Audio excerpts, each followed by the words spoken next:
morning, everybody. How we all doing today? Good? Happy St. Patrick's Day week. For those of us who know Cheryl, Cheryl passed on some of her things to us. So Cheryl's with us today in this cute little scarf. I just love having her energy with us. For those of you who don't know, Cheryl was a teacher. She was just beloved here in our community, and she transitioned about a year and a half ago. So it's good to keep her in our thoughts. Okay, so we are continuing on a series, and today is Receiving Your Good, and this is applying practical application of our spiritual principles. And in this particular period of time, what we're talking about is money. Anybody ever have issues with money? Anybody would love to have more money flowing in?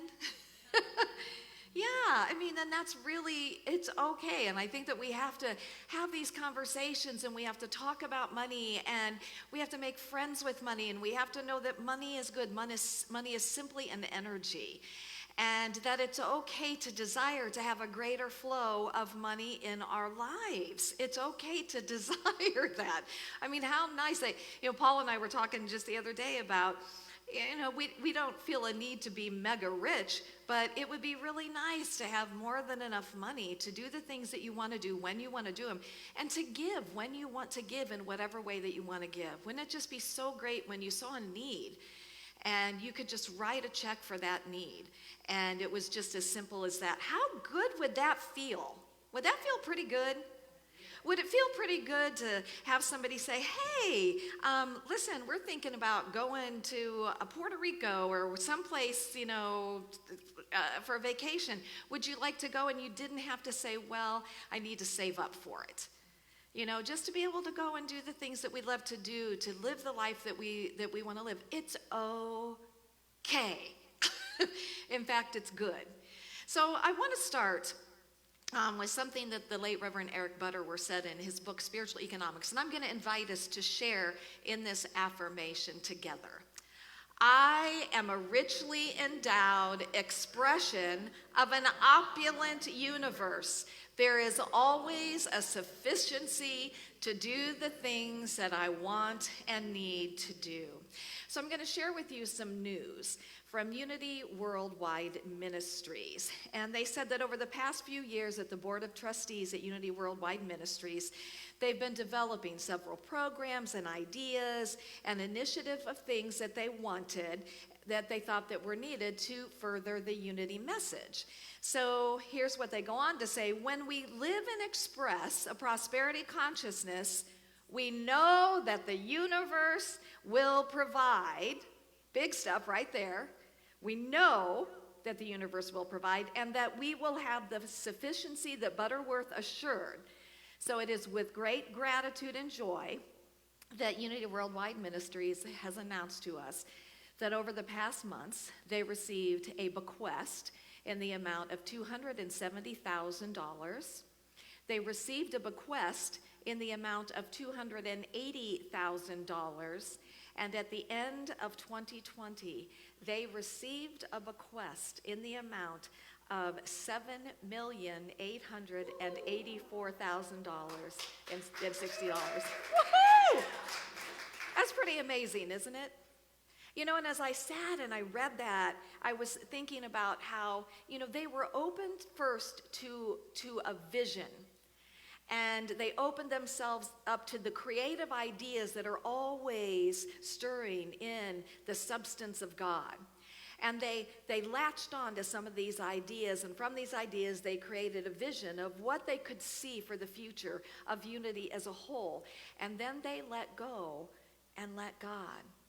They moved out of the how these things are going to be funded, and they just trusted that somehow they would be funded. And how amazing is that they received almost an $8 million bequest. And many years ago, in fact, right around the time I first took my initial job here, which was like 1995, 1996, there was a couple that left, the Farringtons, that left our church a little over a $200,000 bequest. And we've had many bequests since then of $10,000, $20,000. And that really makes a difference in a ministry to have those bequests. But that huge bequest really made a difference for us for many, many years. So the question is, are you open to receive? Are you open to receive from sources expected and unexpected? Can we get out of the how it has to come or the avenues through which we think it has to come?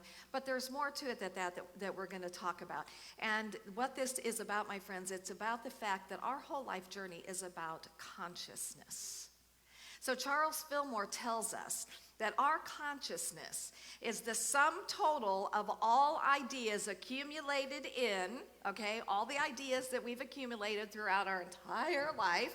We've taken them in and we've believed them to be true. So all the ideas accumulated in and affecting man's present being. And this is the big part for us right here, is the ideas that are affecting our present day experience. And he says that it's very, very important for us to understand the importance of our consciousness in spiritual growth of any kind. Like I said, we're talking about money now, but we're going to be talking about health, and we're going to be talking about relationships. Our consciousness is the biggest part, the biggest role in anything. And he said that divine ideas must be incorporated into our consciousness before they can mean anything to us. In other words, it's not enough that we hear these ideas. It's not enough that we go, yeah, that's a really great affirmation. And I'm going to say this affirmation today, and then we go back into our stinking thinking throughout the day. We want to incorporate these ideas into our consciousness so they become what our consciousness is. So what I did was I kind of did my own little diagram of what I see as like the superconscious mind, the subconscious mind, and the conscious mind. So the superconsciousness is God mind. It is the realm of infinite possibility and ideas. It's everywhere present. It can never not be. We live and move and have our being in it. Any quality that you would attribute to God is what we, other than the qualities that are like fear and jealous and that kind of stuff, but the qualities that we would attribute are in the superconsciousness aspect. Now, the conscious mind is what we are focused on in the present moment. And our true power lies in directing our conscious mind to the super consciousness, to God mind. Here's the thing, is that our subconscious mind, as Charles Fillmore says, is the accumulation of all the ideas that we've taken on and have deposited these ideas, and it is what we are not aware of most of the time that is directing our life. And what we want to do is we want to become aware of what we're thinking of in the present moment with our conscious mind. We sleep, and we allow our conscious mind to be directed by those subconscious thoughts and ideas. Jim Rosemergy says that we receive according to our capacity to receive. And if we're not receiving what we really desire, there's reasons why that is happening. There's reasons, there's blocks in the way. And, again, most of us would like a greater flow of abundance in our lives. So what might be some of those subconscious ideas that we have about money? Things like money is the root of all evil. Rich people are crooked. I heard that all the time growing up. My dad would open up that newspaper and he'd say, those crooks, So it was this thing that I learned, rich people are crooked. Money doesn't grow on trees. It's better to give than receive. You can't have money and be spiritual. And here's the thing, is that we have seen a lot of people sell their values for a greater accumulation of money. And so it makes it hard sometimes to think you can be spiritual and have money. How about it's a virtue to be poor? Money doesn't come easily. You have to work hard. People are lazy. Poor people are lazy, I'm sorry. Money changes people. More money means more worry or stress. I can't believe how many times I'll hear somebody say, yeah, but if I had $10 million, what would I possibly do? How, they start to get all stressed about it. My riches will come at another person's expense. There is never enough.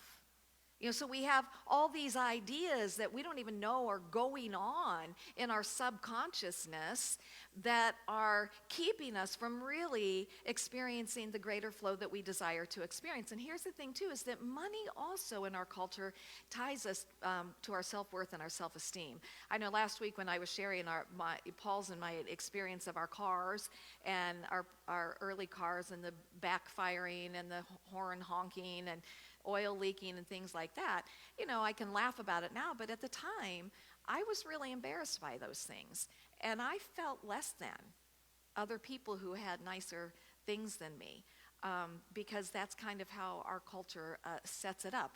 We judge people based on their clothing, on their cars, on their homes, the neighborhoods that they live in, on their socioeconomic status, and we allow those ideas to class us. And so we live in classes of people, and as a general rule, we hang out with people who are pretty close to our own socioeconomic status. Wouldn't you agree? It's interesting, when we were in Dauphin Island a few weeks ago, and we're just driving around the island, and then we come up on the private yacht club. And, immediately it's just like you have to have a certain amount of money to be able to get into the private yacht club. And again, in our society, we almost make people that have a lot of money better than anybody else.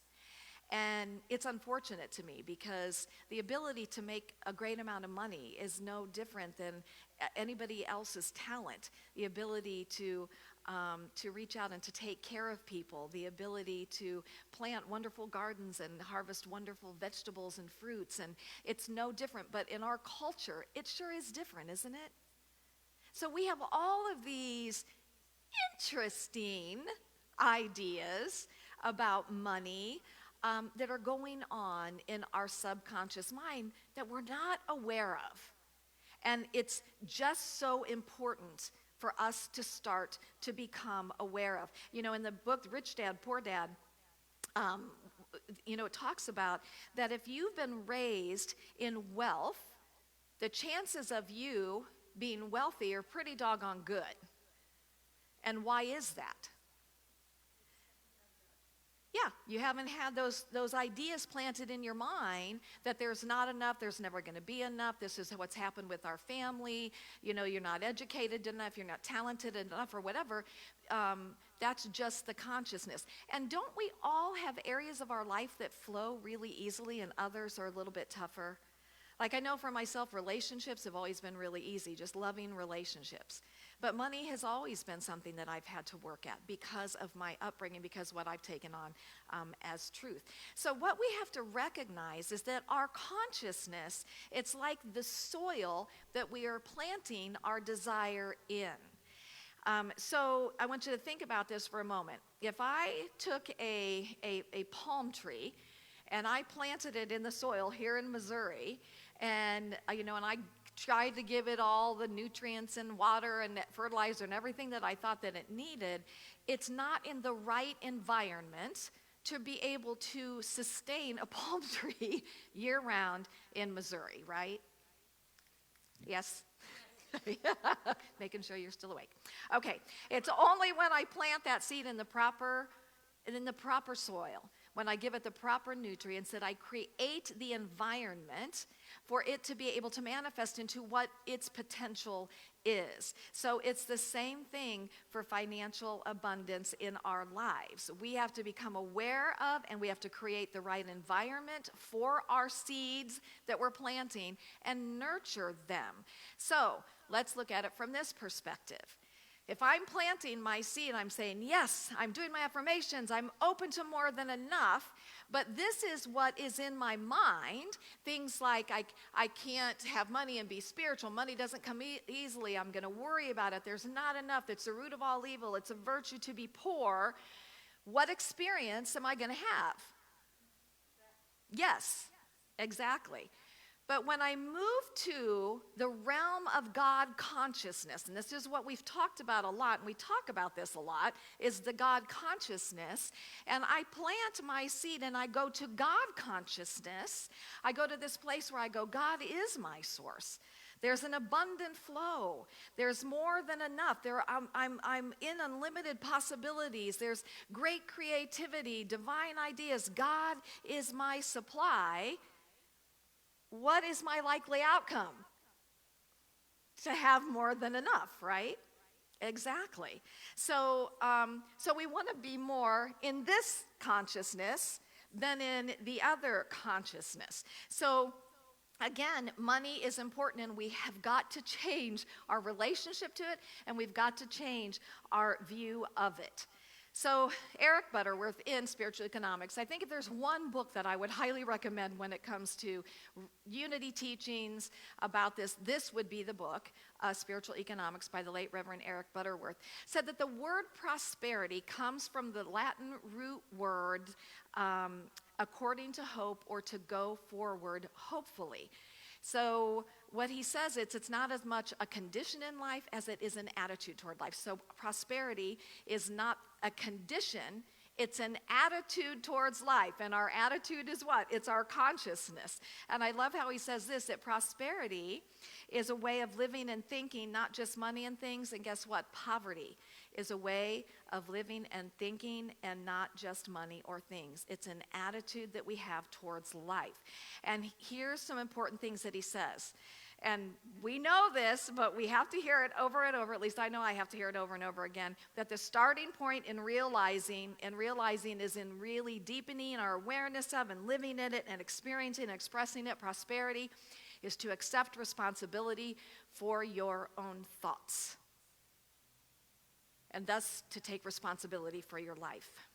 And he says if you're serious about changing your relationship with prosperity, with money, you must make a commitment to get yourself and to keep yourself in the positive stream of life.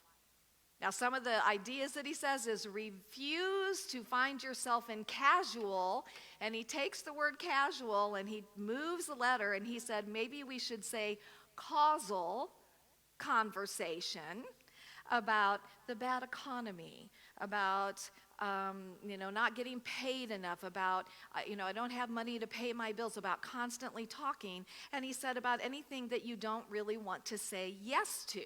Eliminate such thoughts and words as I can't, I don't have, I'm not enough. From your consciousness. And he says talk about the things that you want to see live and grow. Now, hear me on this, because I always like to say this. This does not mean that in unity we bury our head in the sand. We look at what is going on today. We do what we can to take care of what is happening today. And then in this consciousness, then we move to God consciousness. But here's the thing. The reality is that what we mostly do, let's just say that we're thinking, oh my gosh, I'm not sure if I'm going to have enough money to pay my rent. Then we look at today, okay, is there anything I can do about it today? No, but I'm going to spend the rest of my day worrying about it. I'm going to spend the rest of my day fretting about it. I'm going to spend the rest of my day in the worst feeling. I'm going to let my joy go for the entire day. And what he's saying here is that do what is yours to do in that day, but then turn your consciousness to God consciousness. Do whatever you need to do, and we talk about this a lot. Put Post-it notes around.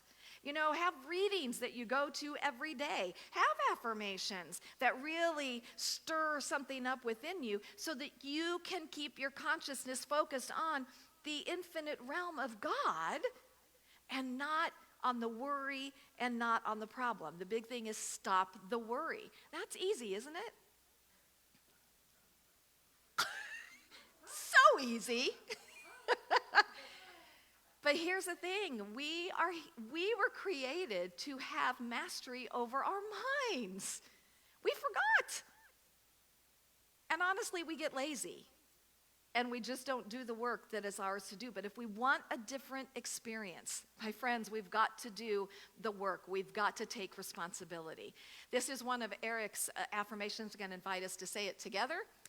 God is my instant, constant, and abundant source of supply.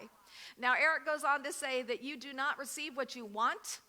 You do not receive what you pray for. You don't even receive what you say you have faith in. You always receive what you expect. And that's interesting when you get down to expectation. What is it that I really expect?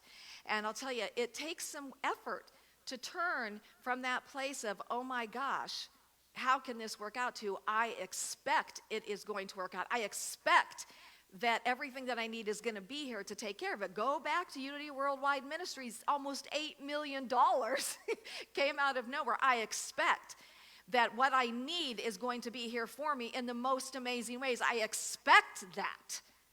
That is my expectation. Use that word in a very strong way, because if we're bringing a mixed consciousness to the table, we're going to have a mixed experience. And I love this that Eric says. He said, how many people go through life in this consciousness, holding a tin cup under the Niagara of God's plenty? It's a small fry expectancy that usually manifests as a string-saving, make-do, can't afford it level of consciousness. It's marginal living at its best. So do we want to get out of that? Yes. And here's the thing that I want to say. It's honestly not about a particular amount of money. I used to believe that until I got to this place in my life where it was like, I didn't need $1 million to be happy. It was never about the amount of money. That's why we want to get into exactly what Jesus told us. Pray that you have received it, believing you've received it. What does it feel like? It's always about the experience that we want to have. We get into the feeling of what would it feel like to have more than enough money coming in every month to do the things that I want to do, to give what I want to give. What would that feel like? And we get into that feeling consciousness. Another way for us to stop the worry, and many of us will recognize this, is The Golden Key by Emmett Fox. Does anybody recognize that? In a nutshell, what this is, stop thinking about the problem and think instead about God. He goes on to say, this is the complete rule. And if you will do this, the trouble, whatever it is, will disappear. It makes no difference what kind of trouble it is. It may be a big thing or a little thing. It may concern health, finance, a lawsuit, a quarrel, an accident, or anything else conceivable. But whatever it is, stop thinking about the problem and think about God instead. That's all you have to do. Now, he says, don't try to form an image of God. That's impossible for us to form an image of God. But he says, work by rehearsing anything and everything that you know about the nature of God. And let's go back to that slide here. Keeping in mind that God is infinite possibilities and potential. God is abundance. I've said this before. Go out and just look right now at what is happening all around us. And see, and what I love too, because we want to look outside ourselves to get that abundance, and yet we go within, and it's God, and that's our greatest source.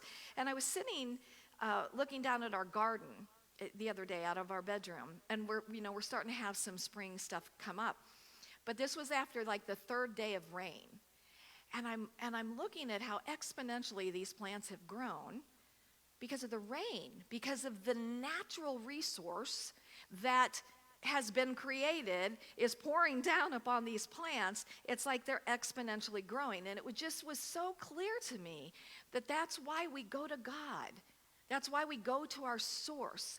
That's why we move into that place, because that's the most natural expression of anything in our life, whether it's money, health, whatever it is. So, and he says, if you're thinking about your problem, you're not thinking about God. And if you're worrying and complaining, kvetching, you're telling your story and over, you're not thinking about God. So think about God. The other thing is, and I love this scripture, and it's in Malachi. And it was interesting, Malachi is a very short chapter. And, it was interesting to read everything leading up to this, but there was just a lot of stuff that people were doing that just wasn't right.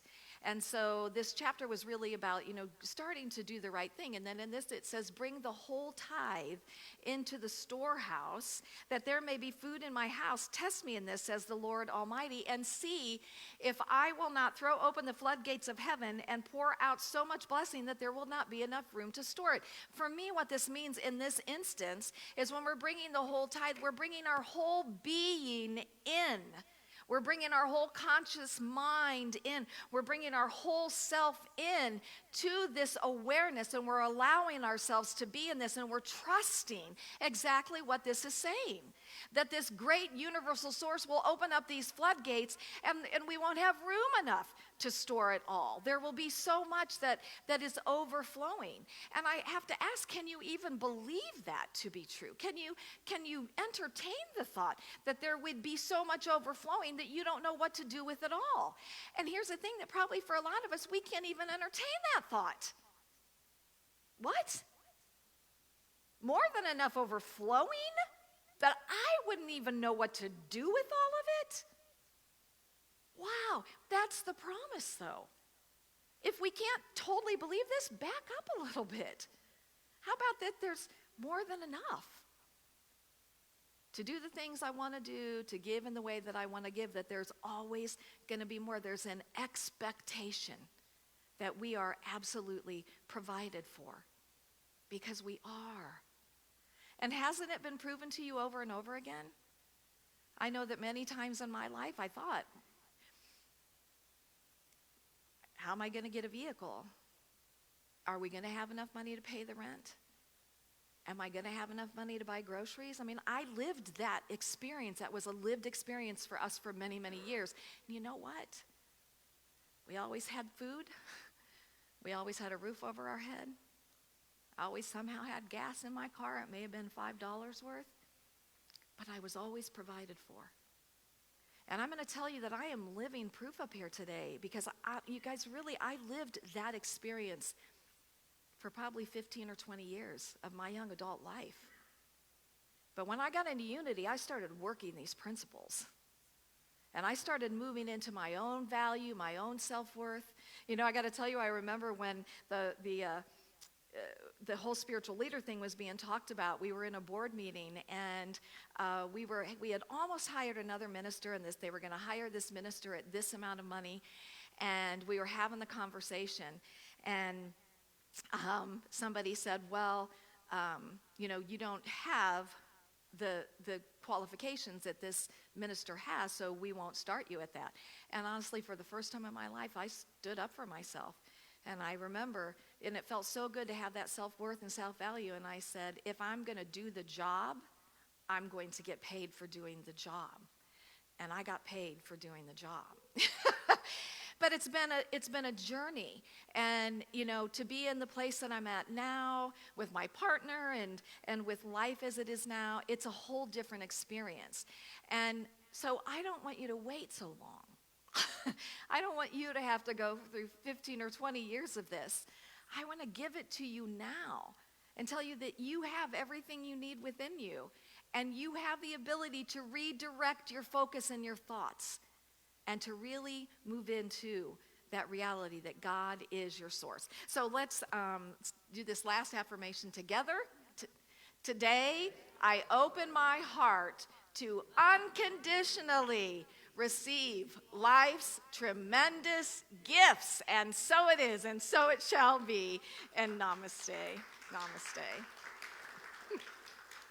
All right, so now we're going to have the opportunity to give in our service to support Unity of Springfield. What an awesome thing to support. And we have various ways that you can give. You can give through our website, and you can give through PayPal, ccunity at sbcglobal.net. Thank you. And you can also give through our Tithely app. I give through my bank, and so every week I know that my money is here supporting our ministry, and we just appreciate everybody who gives in whatever way you can. There's a basket in the back for those of us who are here today. So let's take our gifts in our hands, and let's bless our gifts together divine love through me blesses and multiplies all that I have, all that I give, and all that I receive. And this next song, we've done this a few times, and at the end of the song, we're going to invite you to stand and to sing the last two verses with us. I thought we were going to do Money by Pink Floyd off of Dark Side of the Moon, but apparently I need to quit making stupid suggestions and wasting everyone's time. That was good talk, Sue. Thank you. It's good talk. Thank you. It's It's awesome. hard to talk about prosperity, isn't it? Aren't you kind of... Sometimes. It is. It's Yeah. hard to talk about. It's Sometimes. Well, because, people put this, this prosperity gospel, and it's like, looked at as a negative thing. And It's an onus. yet we recognize it as these are principles. It's God is principles. So, all right, here we go.